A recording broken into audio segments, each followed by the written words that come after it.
My clock says it's straight up 12 noon, and I'd like to welcome everybody to the Fourth State Dairy Nutrition and Management Conference webinar series. Continues today featuring Dr. Alycia Bales with Caledonia Farmers Elevator in Caledonia, Michigan. She'll be reviewing the use of Oleic soybeans in dairy rations. The Fourth State Dairy Nutrition and Management Conference presents the latest research on nutrition and management of dairy cattle and has expanded the conference impact on the industry with this webinar series. The conference and webinars are a collaborative effort of Iowa State University Extension and Outreach, University of Illinois Extension, University of Minnesota Extension, and the University of Wisconsin Extension. Dr. Bales is an animal nutrition technical support representative for Caledonia Farmers Elevator, located in Caledonia, Michigan. She works with a team of ruminant nutritionists where she helps to bridge between applied research and on-farm practical solutions. She received her BS, MS, and PhD degrees from Michigan State University, where her graduate work concentrated on dairy cattle nutrition with a focus on fatty acid supplementation. During her PhD time, she ran several studies that investigated the utilization of high oleic acid soybeans and the impact of this soybean on milk production response. Since joining the CFE team in the spring of 2024, she's been part of the effort to help dairy producers adopt the idea of including high oleic acid soybeans into dairy rations. As I always say, Dr. Bales, the podium is yours. Thank you for that introduction, Fred. Your screen is blank, by the way. Can you see it now? Nope. Of course, okay. I apologize. My laptop I don't know what it's doing right now. Um,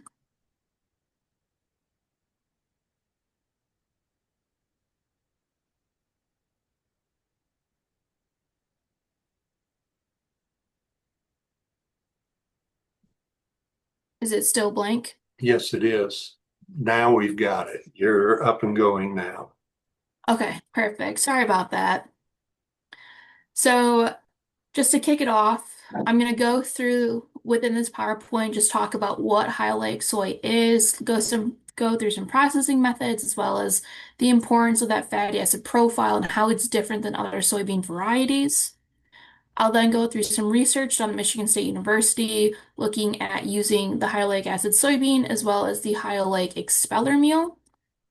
Then just kind of go through some ration balancing, looking at levels of the bean inclusion. Should we or should we not be using fatty acid supplements with them? And then showing a little bit of some income over feed costs that I've run on a few farms. And then just some other considerations such as grind size and the heat treatment and their impacts on that fatty acid profile. So when we look through some soybean processing, if anybody is unfamiliar, when we talk about roasted soybeans, we want a goal internal temperature of like 295 to 300 degrees Fahrenheit. The roasters that can be used are electric. Those are what you're normally going to see on farm. They have a smaller capacity, but they work really well for smaller producers. And then you have flame roasters. Generally, you'll see those at mills, and that's generally what a mobile roaster is going to have. They have a larger capacity. Time within the roaster will vary depending on your roaster type and the speed of the roaster. But ideally, you want to hit that goal internal temperature, and once they leave the roaster, you want to be able to steep them for 30 minutes. That means they need to sit at that temperature so that heat gets all the way from the outside of the bean to the inside. Once you have that about 30 minutes of steeping, you want to cool them so they don't overheat. This roasting increases our undegradable protein as well as reduces any anti-nutritional factors. With that, you'll get a whole soybean at the end with about 20% total fatty acids, and after that, you can further grind it, roll it, or crack it. Then there's extruding. Extruding is a mechanical process used with grinding or crushing at temperatures between 265 to 285 degrees Fahrenheit using high pressure. So it still increases your undegradable protein and reducing that anti-nutritional factor, but instead you have a meal that's going to contain about 20% fatty acids. So similar to roasting, just a different process, and then you don't have a whole bean at the end. From extruding, there's expelling. This is the removal of a portion of the oil after the extrusion process via pressing. You're going to have anywhere between 6 to 8% in total fatty acid content. Now, when I refer to the high oleic acid soybean, that's going to be roasted. And then for the one trial where I talk about the expeller meal, that is due to expelling. So again, if anybody is unfamiliar with the differences in the soybean variety, we have our conventional soybean, which more than half of it is going to be right here, this C18-2 or linoleic acid, whereas the high oleic acid soybean, you're going to have less than 10% of that C18-2, but at least 75% of that profile is going to be oleic acid or C18-1. What's really great about these differences in fatty acid profile really hones into the rumen. So when we have C18-2, again, linoleic acid, under really great rumen conditions, we're going to have this normal fermentation pathway. The bugs in the rumen are going to see this fatty acid as kind of a hindrance, and they're going to go through biohydrogenation. So it's essentially taking this 18-2 to further biohydrogenate to 18-0. So no more double bonds.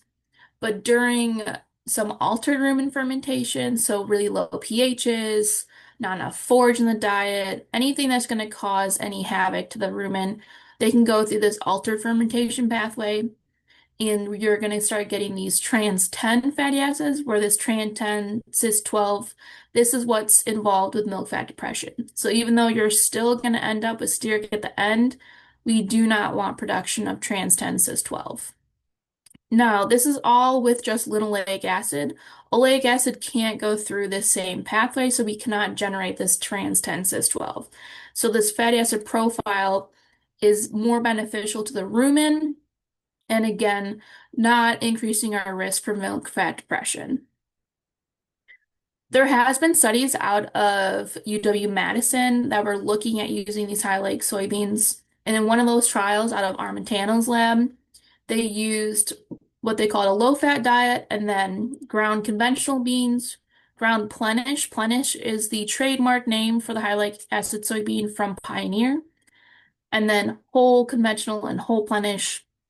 And what they found was that when you had just the ground ones, the Plenish soybean had an increase in both milk fat content and milk fat yield, as well as no true impact on milk protein yield. But I also want to highlight that when they used these beans, they used raw beans, and they used them anywhere between, I think the inclusion was between 15 and 18% dry matter. So a little bit of that background and just some talking with some producers and a nutritionist, we designed at Michigan State in Dr. Adam Locke's lab the first high oleic acid soybean dose response study. So we used 24 cows. They were all high producing, averaging over 100 pounds of milk per day, post-peak animals, and they were fed for 21-day feeding periods. The doses that we chose went from 0, 8, 16, and 24% inclusion. So as you can see, upwards of 15 pounds per cow per day. We did that using just a typical corn alfalfa silage-based diets, heavy on the corn silage, and then we used regular conventional soybean meal, soy hulls, to replace the ground and roasted high oleic acid soybeans. So as we can see here, soybean meal and soy hulls went down as inclusion went up. And this was just to keep our nutrient composition as similar as possible, keeping starch the same, forage NDF the same, protein the same. Um, Overall, NDF was a little different, and then our protein fractions would have been a little bit different as well. So from this first study, we had a really great impact on milk production. So we had almost 9 pounds increase in milk just going from that 0 to the 24%. 160 grams per day of milk fat and about 60 grams per day of milk protein. We did, when we look at intake and efficiency, we had a little over a pound and a half decrease in intake, going from again that 0 to the 24% inclusion level, but we saw over a 6.5 pound increase in entry-corrected milk, which then increased our overall feed efficiency. So from this first trial, feeding those beans up to that 24% increased our production while using less feed, so more efficient animals. And then when we looked further into that milk fat response, because in Dr. Locke's lab, we focus a lot on milk fatty acids. And if anybody's unfamiliar, de novos are the ones she has to make. Preformed is what she gets from her diet, or your long chain fatty acids and your short chain fatty acids. And mixed is a combination of de novos and preformed because she can get 16 carbons out of her diet, but she can also make 16 carbons in the mammary gland. So when we look at the same inclusion rate, what we can see here is that as we follow milk fat in this dashed line, our preformed fatty acids, so the one that she's getting from her diet, she has a huge increase and it follows a very similar trend, but we're losing a little bit on the de novo and mixed. So this was a really great trial to see of where we can start and where we can go from here with these beans. So, and here's our decreases in our de novos and our mix, but almost a 400-gram increase in our preformed. So milk fat was truly driven by that preformed milk fatty acid yield, and again, a lot of what she's getting from her diet.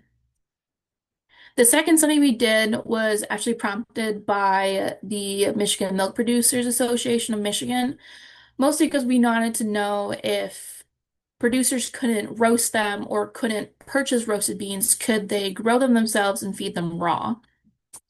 So for this trial, we added on a little bit more cows, but tried to keep our average milk yield and our days in milk similar. So again, high producing post-peak cows. And we fed them a little longer on these diets at 35 days. Now, the difference between these diets is for our base diet, we try to keep it as similar as possible to the first study. So again, heavy corn silage, lower alfalfa diets. But the biggest takeaway is that we had our roasted beans in at 16% approximately. So we decided to go for that middle dose from the previous study. And then raw went into raw D and raw U at a little over 16%. We used soybean meal to again balance with soy hulls, but the biggest difference is we decided to kind of look into what would happen if we messed with our protein fractions and with our RUP and our RDP. So for our raw D, the D stands for degradable protein, and raw U, undegradable protein, and that's because we switched out soybean meal for a bypass soybean meal.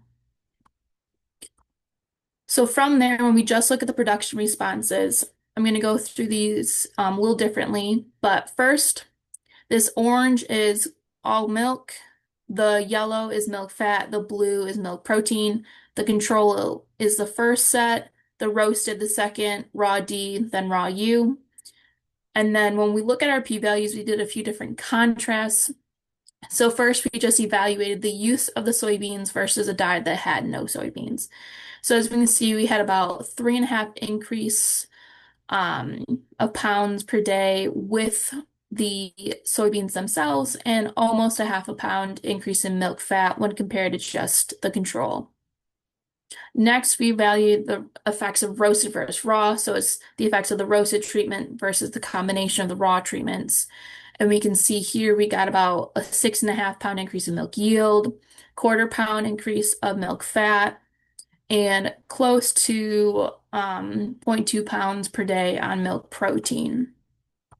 And then when we just kind of evaluate the effect of that protein source, so again, swapping out the soybean meal for a bypass soybean meal, we got a little over a 3 pound increase in milk, just overall fluid milk yield, and a little bit of a bump. It's more of a trend, but a little bit of a bump on milk protein, no impact on milk fat.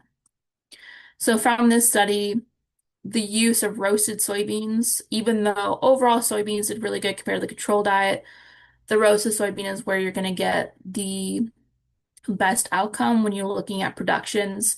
But if you do need to use raw soybeans, that's fine. You're still going to get a good bump, but just know that your protein source is going to be really impactful on how those cows are going to respond. From there, we did another trial looking at, again, soybean inclusion, but at this time we wanted to evaluate the effect of acetate. So, 52 kilos, sorry, this is again over 100 pounds per day on milk yield, again, post peak. But the sodium acetate was more so to mimic acetate production from forage digestibility. So, acetate is one of the building blocks of milk fat.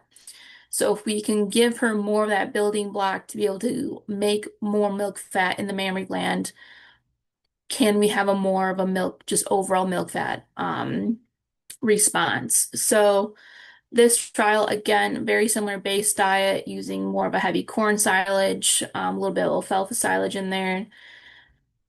We, in this trial, did include a blanket of about 1% inclusion of palmitic prill. And then we again went with that 16% inclusion. So the two soybean diets, sorry, let me back up. We have the control with no soybeans and no acetate, just a sodium acetate, just a high oleic acid soybean, and then the combination of the sodium acetate and the soybeans. So, like I was mentioning, we had that 16% inclusion in just the beans. We ended up going with a combination of the bypass soybean meal and conventional soybean meal to kind of keep that RUP and RDP as similar as possible. So we didn't have a protein impact on this one. And then soy hulls again to help balance those diets for nutrient composition. And then we use soy hulls as a replacement of the sodium acetate to again try to keep that nutrient composition as similar as possible. So from this trial, again, the control, the sodium acetate, the soybean, and then the combination diet. When we look at just the impact of the high oleic soybeans, we had almost 5 pound increase in overall milk yield with the two soybean treatments compared to the two treatments without the soybeans. And then when we look at milk fat, very similar trend with almost a 1/2 pound increase in the use of the soybeans compared to the two diets without the soybeans.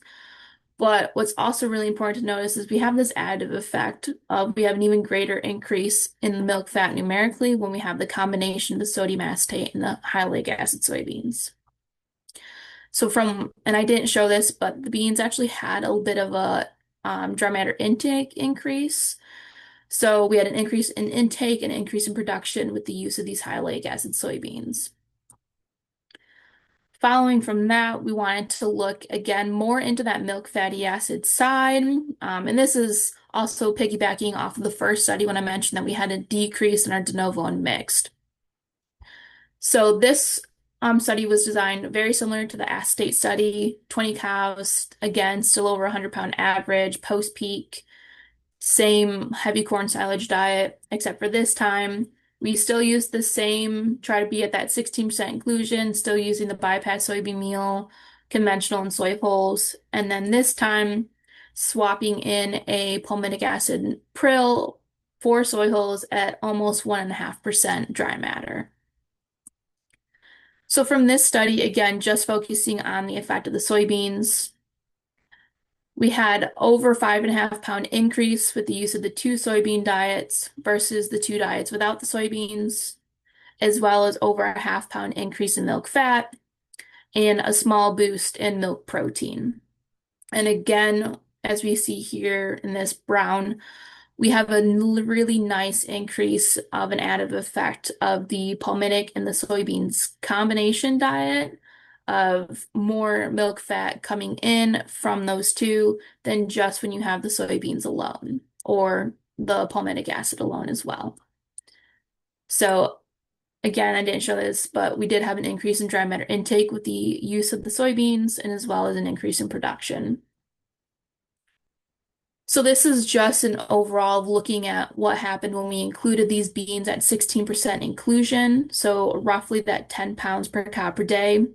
And when we just compare the control treatment and that 16% inclusion, for dry matter intake, we do have more variable responses, but the average increase was about a 1/2 pound per day, When we look at just fluid milk, we had almost 7 pound increase average, different from control, and then almost a little over a 9.5 pound increase in energy corrected milk, again with that 16% inclusion when we compare that to the control treatment without any beans. From there, Dr. Locke was getting a lot of questions on the fact that because oleic acid can be biohydrogenated to stearic acid, are we still considering all 18 carbons the same, or do we really need to focus on specific 18 carbons? So here is stearic acid, no double bonds. Oleic acid has one double bond here at cis-9. So they are not the same, even though they do have 18 carbons. So we designed a quick study just looking at a common 18 stearic acid enriched prill that's available on the market versus the high oleic acid soybeans. So again, heavy corn silage diet, again using bypass soybean meal. This time we went with the 8% inclusion diet, 8% inclusion in this high oleic acid soybean diet, and this was mostly just so that we could compare it to levels that are similar in the field of using the 18 enriched prill. And if anybody's curious, we did add a little bit of a palmitic acid enriched prill into the high oleic acid soybean diet, and that was just to match overall dietary 16 carbons. So just to kind of recap, total fatty acids compared to the diets are very similar. Again, wanted to keep 16 carbon fatty acids as similar as possible so that wasn't a confounding factor. And then we have these huge differences in our 18.0 and our 18.1 fatty acid profiles, but our total 18 carbon fatty acids is very similar as well. So again, trying to compare the differences in our 18 carbon fatty acids. And what we found in this one is we had this tendency for a nice little bump in milk fat and also an increase in milk protein. And then when we look at just overall yields, a nice increase over 3.5 pounds of just fluid milk and over 5 pounds of energy corrected milk when we're using 8% inclusion of that roasted and ground high oleic acid soybean compared to an 18 enriched supplement. So this is just really hindering and really expressing how 18 carbons are not the same, especially finding that the high oleic acid soybean increased milk production compared to that 18 enriched prill. And then one of the last studies I'm going to show in this presentation is we were getting asked about the expeller meal products. So we decided to run an expeller meal very similar to the first dose response I showed at the beginning of this presentation. So 24 cows, again, post-peak cows, high producing over 100 pounds. And our inclusion rates, we went from 0 to 18%. So we did not do the exact same inclusion rates, but we do have almost 11 pounds per cow per day at that highest rate. So again, heavy corn silage, design these diets, the base diet, as similar as possible to all the other diets that we've done in the past. And we used the bypass soybean meal and soy hulls as a replacement as we increased the exceller meal. So what we found here was it's not as big of an increase as we saw with feeding the full fat ground and roasted soybeans, but we did see a 3.1 increase in milk yield, and that asterisk is because it is comparing this 6% towards the 12% inclusion, just because this was the lowest. But you do get, if you're comparing the 0% to the 12, you are getting a little over a 2.5 pound increase. Again, this cubic is still going from the 6 to the 12, but we do have a small bump in overall milk fat, but no impact on milk protein. So we do have a nice increase in energy corrected milk yield. Sorry, this was not fluid milk, this was energy corrected milk. It just didn't have a super large impact on milk protein, and again, not as big of an impact as we saw with the roasted and ground soybeans. So now I'm going to kind of switch gears and talk about some economics that we've been looking at. And Dr. Locke, myself, and I have been talking a lot with Chuck Nicholson, who does a lot of agriculture economics. and he used the first dose response study to look at different scenarios from homegrown all the way up to paying for transportation and processing. So I'm going to show here the homegrown scenario. This means that producer grew these beans on his farm. He has a roaster on farm. He has a processor on farm. These beans don't have to leave the farm. And from January of 2014 all the way to the end of 2023, we can see that for the majority of those years, the 8% inclusion in blue, the 16% inclusion in orange, and the 24% inclusion in gray all have a positive income over feed cost. But when you do a purchase scenario, so you are transporting these beans to your farm, paying about $1.50 premium for these beans and having to pay for processing. You can see in those same years from again January 2014 all the way to the end of 2023, the 8% inclusion rate was pretty much the most profitable one throughout the years, as we can see huge dips in both the 16 and 24% inclusion.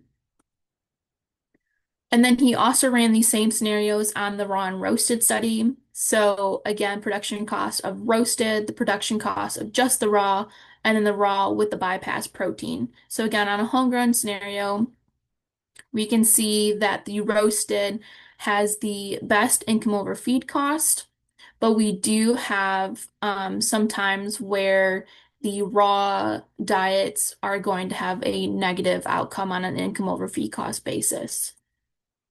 And then we again look at the same purchase scenario, again with transport, paying $1.50 premium for these beans. The roasted is the only one, again, that is a positive on an income over feed cost basis. And the raw soybeans are going to be coming out more negative than they are positive. I'm going to show some farm examples. This is a CFE customer's farm. They grow and roast their own beans and process them on farm. This is just looking at the amount of shipped milk plus their components. This is from MMPA, which again is the Michigan Milk Producers Association. But what I really want to show is that this dotted black line was when bean inclusion was added in this farm. So they had really nice components before, but then after the fact, we have this huge jump in milk fat, which is a little bit, I want to say, confounded only because they did switch corn silages at this time as well, and we do see this little bit of a less milk shipped, but once that kind of tapers out, we still see a really great milk fat impact and we still hold pretty good on our milk protein. MMPA has the ability to look at our milk fatty acid sources. So again, black dotted line is when beans went in. We can see that their mix and their de novos held really steady. We did not see a drop, but we see a huge jump in our pre-formed fatty acids. So this is again telling me that those cows are able to use the oleic acid out of those beans in her diet to then put towards milk fat because 18 carbons is a long chain fatty acid and it falls within this pre-formed fatty acid source group.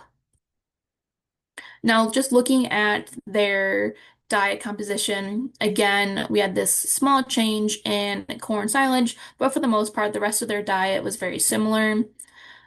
We did switch out some of the protein sources in their lactation mix, mostly pulling out blood meal. Um, the addition of the high oleic acid soybeans, so about 10% was going in, and then we pulled out their conventional soybean meal on farm.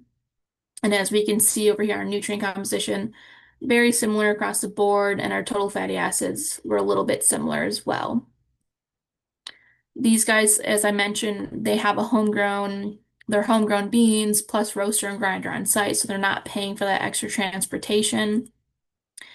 And when I looked at just their high cows, they had an income over feed cost increase of $1.70 after beans were included, with the caveat being that I use bulk tank data to calculate that number for 1 week before bean inclusion to 3 weeks after bean inclusion. And that diet was reflective of the real-time price per head per day. And I haven't updated this slide in a while, but I was using April prices when I calculated out this income over feed cost.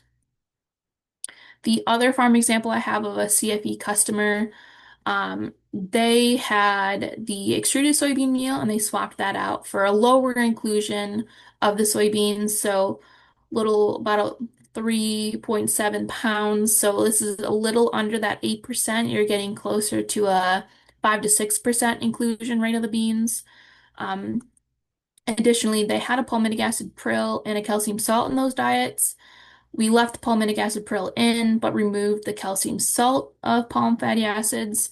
If anybody's not familiar with the calcium salt, a calcium salt is a combination of mostly palmitic and oleic acid. And then when we look at again their nutrient composition, very similar comparative to those diets. These were homegrown soybeans, but he had to ship them out and have them paid to process. So roasting and grinding and some little bit of transportation costs within here. Just looking at their milk fat content in this yellow is again that use of the extruded conventional soybean meal and the calcium salt. And then the purple is the inclusion of the roasted soybeans and the removal of that calcium salt. And as we can see here, we got a really nice bump in milk fat content when those beans were included. And we had no impact on overall milk yield produced. So we still had a similar fluid milk coming out, but more milk fat being produced. Now, this farm example is actually a farm that is in conjunction with VitaPlus. So VitaPlus feeds this farm, but Purdue Ag wanted to do a study on it, and this is all in conjunction with Michigan State University. So they have roughly a little under 500 cows, but this is another producer who's able to grow his own beans and process them on farm. Corn silage, earlage, haylage diet. There's nothing super fancy about this diet. It's a really good diet for this farm. And just due to diet dynamics of trying to do on-farm trials, they put Spectrum Fusion directly on top at a 1.5% dry matter. So Spectrum Fusion is a palmitic acid prill. It has a profile of about 80% palmitic and 10% oleic acid. So they fed this fat supplement for 2 weeks on and then 2 weeks off. And then they were able to take daily tank weights, get components, and milk fatty acids and cow numbers. So the first period, again, was no fat, but then we see this nice boost in overall milk fat yield when when they added the Spectrum Fusion. Then they pulled out the Spectrum Fusion and we see a drop in milk fat production. But then when they added it back in, again, 2 weeks later, you see another boost in milk fat production. And then when you just look at calculated milk income, you can see that again, when that fusion was added on, you have greater milk income, then start to kind of lose some. And then when you add it back in, again, you have greater milk income. So when we look at the periods, just on average, we can see here that those nice increases in milk fat when that Spectrum Fusion was added in, as well as more milk income during those periods as well. So then jumping into just some ration balancing considerations. This is what my group and I have been doing. So for the most part, we're going to use those high oleic acid soybeans again, ground and roasted. We're going to replace any bypass soybean meal and heat treated soybean meal. And that's also very dependent on price as well. You will need to keep some soybean meal in for RDP requirements, especially in our lower haylage diets. And then the high oleic accelerator meal can definitely replace another heat treated soybean meal. The main difference between using the high oleic acid the expeller meal compared to just a heat treated soybean meal is that expeller meal again has that 6 to 8% oil in it, whereas a regular soybean meal only has about 2.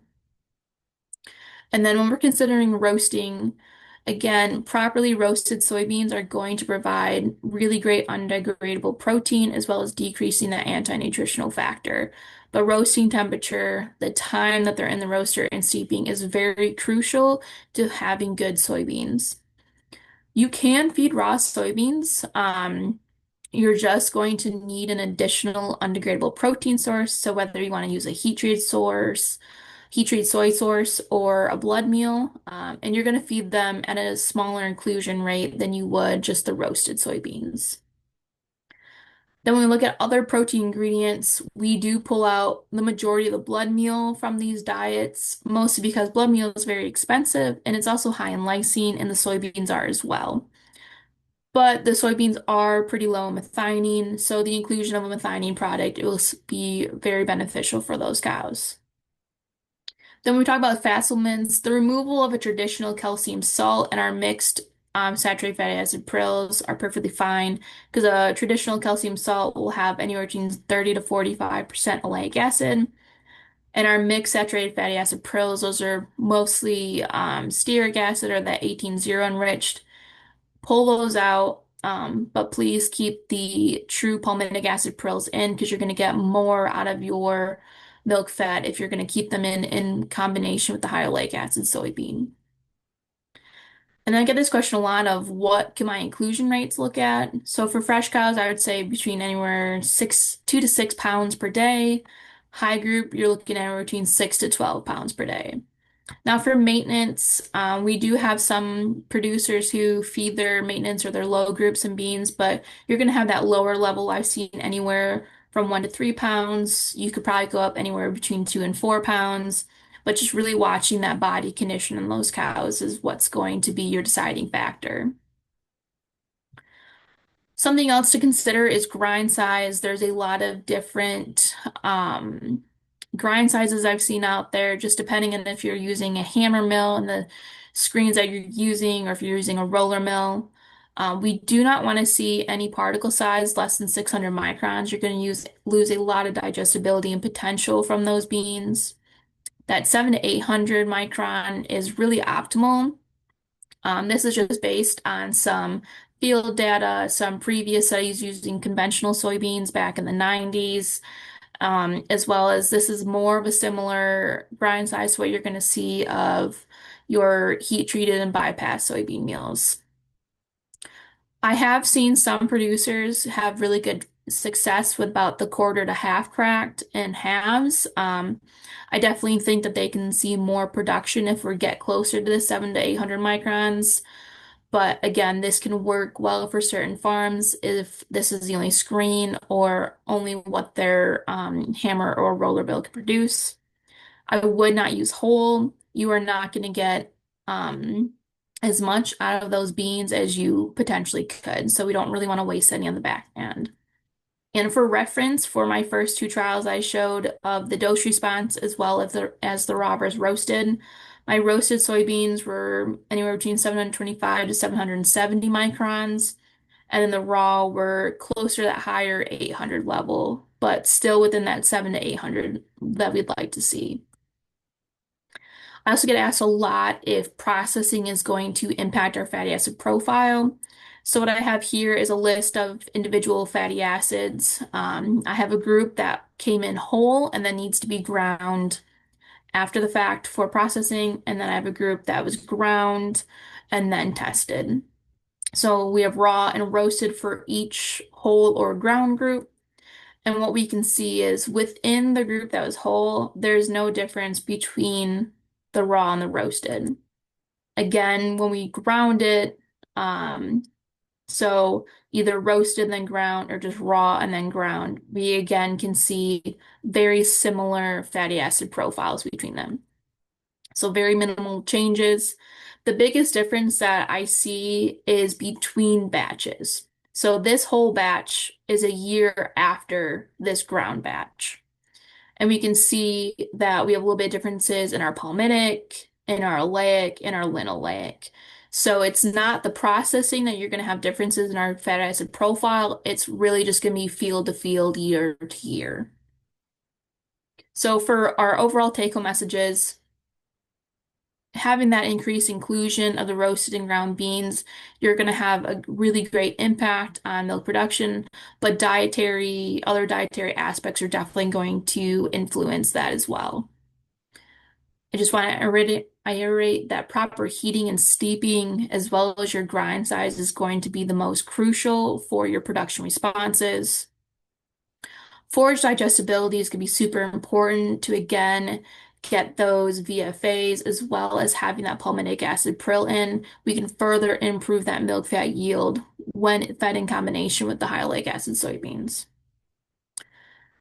These soybeans are a great homegrown fatty acid source and a protein source, which means that they can replace other ingredients, again, such as those purchased heat-treated soybean meals, bypass soybean meals, and those fatty acids to help increase our income over feed cost. Now, the high oleic acid stellar meal did have some bumps and improvement, but we saw a huge magnitude difference for the high oleic acid soybeans versus the Exceller meal. So this is just to kind of reiterate that your oil content is truly important from having that 20% of the total fatty acid content versus that 6 to 8%. And then overall, just these high oleic acid soybeans are a great replacement for the conventional soybeans because they truly lower that milk fat depression risk. And with that, had a lot of people involved with a lot of these studies. So I thank everybody who's been able to be involved. And with that, I can take any of your questions. Thank you very much, Dr. Bales. We've got a couple here.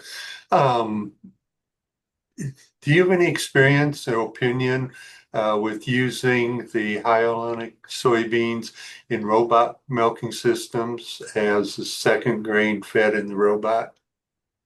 So right now, I do not hear of a lot of people that are doing it, but I have heard of some. For the most part, it's mixed in with the pellets, is what I've been hearing. And some producers have said it's been going really well, but I do not have enough experience on that to really give my opinion. But I would like to see it come out more, especially for guys who have those true high producing groups coming in through their robots. Okay. I'd like to remind folks if they have questions, please put them into the chat box.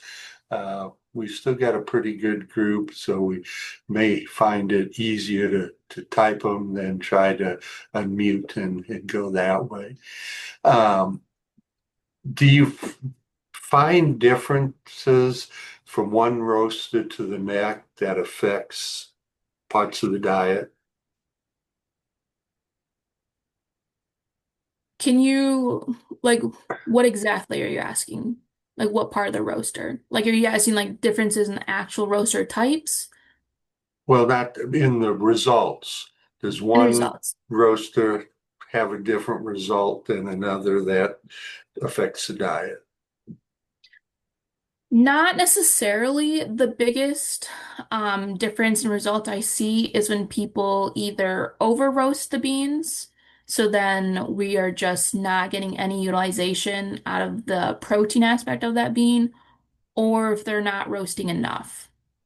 So a lot of times the results doesn't matter if it was a flame roaster or an electric roaster, if you're not getting them to that temperature of a little bit under 300 degrees Fahrenheit and not steeping long enough, that's when we definitely see loss in production from there. Okay, Andy asked, how do you recommend monitoring roasting quality?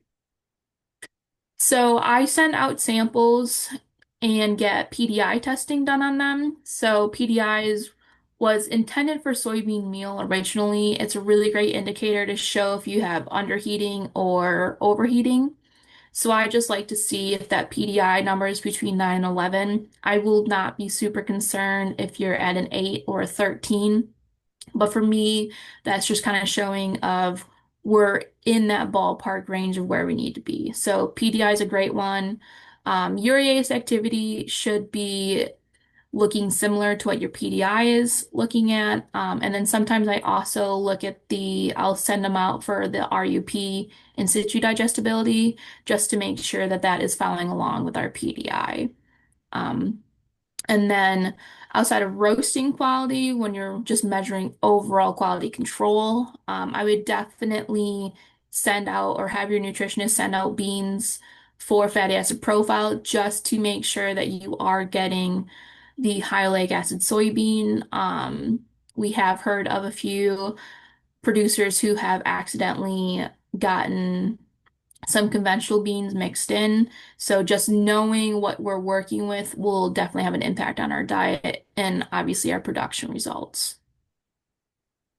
Very good. During your presentation, you mentioned an increase in dry matter intake. You Mhm. got a thought on why that is? So that's one that we've been talking about a lot within the lot group of, in one study we didn't see an increase, in another one we did. In the raw and roasted study, we saw no dry matter intake impact whatsoever. I think a lot of that can come down to energy differences of the cow's energy needs, as well as she's producing a lot more when we include these beans in. So needing to eat more to hit that milk production increase. But normally we do see a slight decrease in dry matter intake when we're increasing that oleic acid content in the diet. But for the most part, outside of my own research results in the field, I've not really heard of any intake drops when including the beans. I've either heard of no impact or maybe a slight bump in intake. Again, if you have questions, please put them in the chat box. What kind of variability as far as prices for the Oleic beans have you seen? Is there a kind of a standardized from one side of the state to the other, or one part of the Midwest to the other? Yeah, so for right now in Michigan, most of the mills that have the beans available, they're all similar in pricing.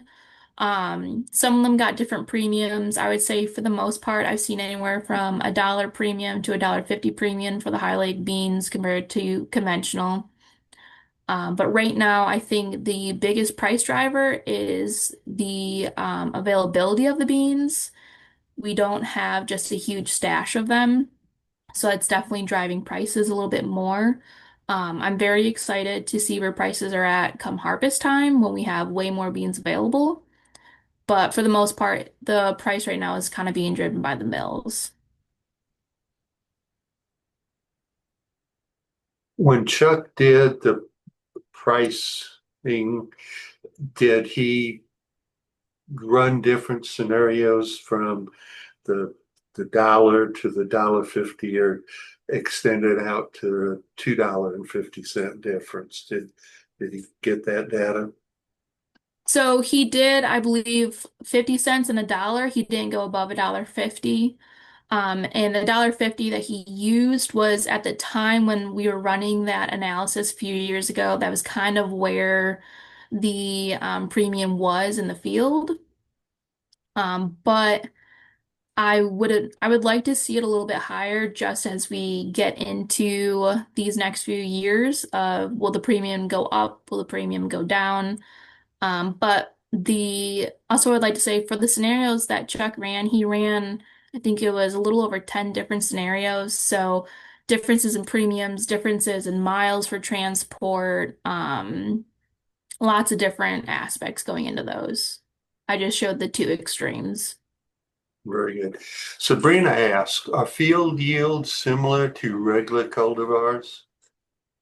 So, from what I've been hearing, if you were to purchase and use the Plenish from Pioneer, there's no difference in yield between the Plenish beans and their conventional. The other option for high leg beans is the Soy Lake, which actually came out of, I believe, Missouri. It is a non-GMO bean. Bex now sells it, but I have heard in the past that there's a yield drag, but a lot of that I believe is just due to it being a non-GMO bean. We do have a good chunk of producers I've heard of that are currently growing the Beck's soy oleic this year, so I'll be really interested to hear what they have to say about yields and if there was a huge drag or not. Thank you. Because there's a difference in the oil, Mhm. this is a mechanical question. Do you find issues with it hanging up in the bin or clogging out the augers? No, I have not heard of anybody having issues with that. We so when I ran my raw and roasted study, we had roasted and ground soybeans in a bin for because we ran two studies back to back, so it would have been almost 8 months worth. We had no clogging issues, and that was running from September through, I think the beans were still in there in June. So we got pretty warm come May and June.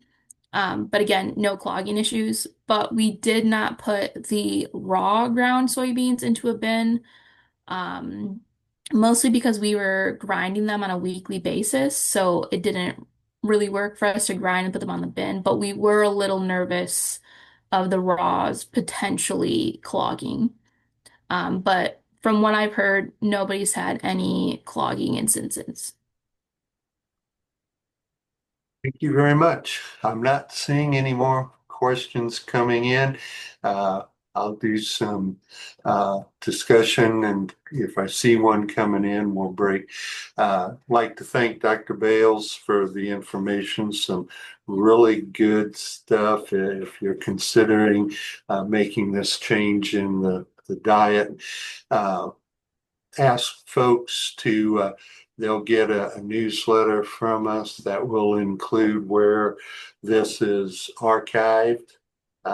And then it'll include a survey or evaluation. It's very short, 5 questions, but it really helps us in determining what we need to do different as we bring these webinar series to our listeners.